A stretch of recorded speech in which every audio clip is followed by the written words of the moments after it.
Hello, everybody. It's that time of day again. It's story time. I've got my frumpy reading sweater on. Let's see, are we comfortable? Yep, I think I'm comfortable. Let's see what we got to drink.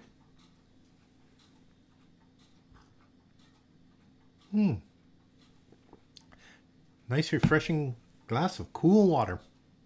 But it's story time. We need a book. I'll get a book. Hold on a moment.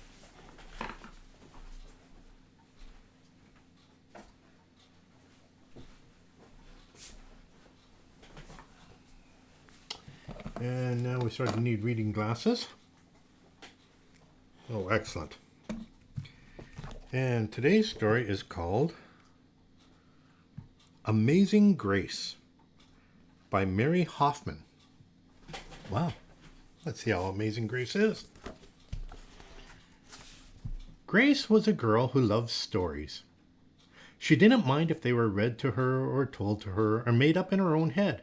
She didn't care if they were in books or movies or out of Nana's long memory. Grace just loved stories.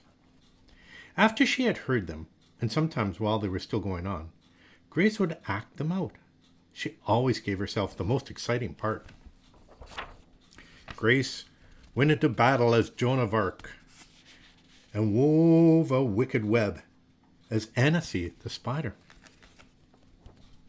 She hid inside the wooden horse at the gates of Troy. She went exploring for lost kingdoms. She sailed the 7 seas with a peg leg and a parrot. She was Hiawatha, sitting by the shining big sea water.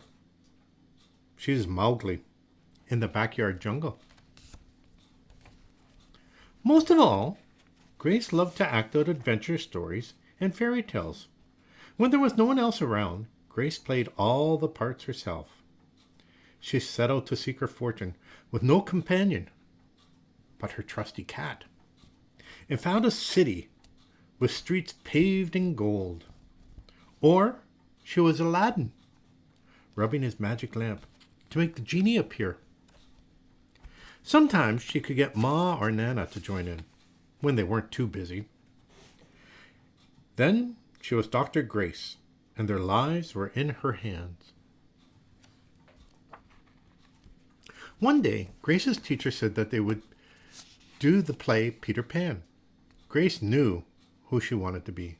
She raised her hand. Raj says, "You can't be Peter. That's a boy's name." But Grace kept her hand up. "You can't be Peter," whispered Natalie. "He isn't black." But Grace kept her hand up. "All right," said the teacher. "Lots of you want to be Peter Pan, so we'll have an audition next week to choose parts." She gave them words to learn. When Grace got home, she seemed sad. "What's the matter?" asked Ma. "Raj said I can't be Peter Pan because I'm a girl." "That just goes to show what Raj knows," said Mom. "A girl can be Peter Pan if she wants to." Grace cheered up. Then later she remembered something else. "Natalie says I can't be Peter Pan because I'm black," she said. Ma looked angry. But before she could speak, Nana said, "It seems like Natalie is another one who don't know nothing. You can be anything you want, Grace, if you put your mind to it." On Saturday, Nana told Grace they were going out. In the afternoon, they caught a bus and a train into town.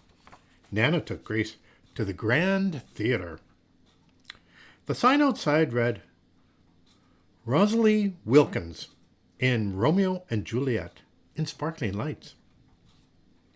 "We are going to a ballet, Nana?" asked Grace. "We are, honey. But first I want you to look at this picture." Grace looked up and saw a beautiful young ballerina in a tutu. Above the ballerina, it said, "Stunning New Juliet." "That one is little Rosaline from back home in Trinidad," said Nana. "Her granny and me, we grew up together on the island. She's always asking me, do I want tickets to see her Rosalie dance? So this time, I said yes." After the ballet, Grace played the part of Juliet, dancing around her room in her imaginary tutu. I can be anything I want, she thought. On Monday, the class went for auditions to choose who was the best for each part. When it was Grace's turn to be Peter, she knew exactly what to do and all the words to say.